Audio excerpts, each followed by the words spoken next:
Hindi natutuwa itong si Ramon sa magandang balita. Ganap ng mayor itong si Tanggol sa Maynila. Iniisip nilang dalawa ni Julio na mas lalong lalawak umano ang kanilang mga illegal na negosyo dahil kay Tanggol. Ngunit hindi nagbabago ang katwiran ni Tanggol at paliwanag niya sa kanyang ama. Kahit anong gawin ang pangungubinsi nila ay hindi umano magbabago ang kanyang isip. Bagay naman na sobra din itong ikinagalit ni Julio at Ramon.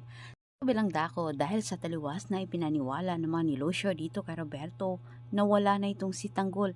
Kampante naman itong si Roberto na makuha niya ang loob ng kanyang kapatid na si Olivia at sila ay magsanib puwersa laban umano sa mga Montenegro.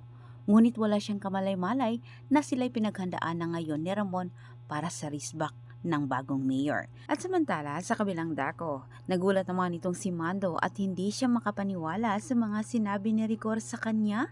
Nais ni Rigor na tulungan siya ni Mando na kumbinsihin at pakiusapan itong si Tanggol na huwag umano siyang tanggalin sa kanyang trabaho. Subalit hindi naman nilihim ni Rigor kay Mando ang kanyang motibo na makipagbati kay Tanggol. Anya nito, kailangan umano niyang lunukin ang kanyang pride para sa ganitong paraan ay may mapapatunayan na umano siya sa mga tao na hindi umano siya nagkakamali sa kanyang hinala dito kay Tanggol. Nakarating sa mga parak at kabilang na dito si Rigor at Mando ang nangyari sa mansyon ng mga gerero. Nilusob umano ito sa mga armadong tao pero hindi naman tukoy ni Rigor kung sino ito. Pero malakas ang kanyang kutob na si Ramon. Sa mansyon ng mga Montenegro, nagkumprontahan itong si Ramon at Tanggol.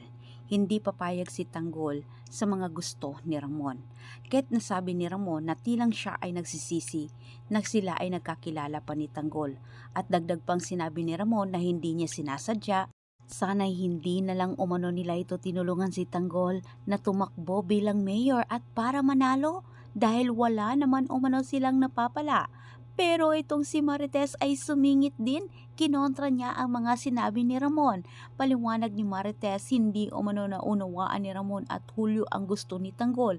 Kailangan umano nilang intindihin itong si Tanggol dahil para sa kabutihan umano ng lahat, kapakanan ng lahat, ang iniisip ng kanilang anak. Antabayan na po yung susunod kong update. Daghang salamat sa inyong pagtanaw. Ayaw, ninyo kalimti pag-subscribe dito sa akong channel.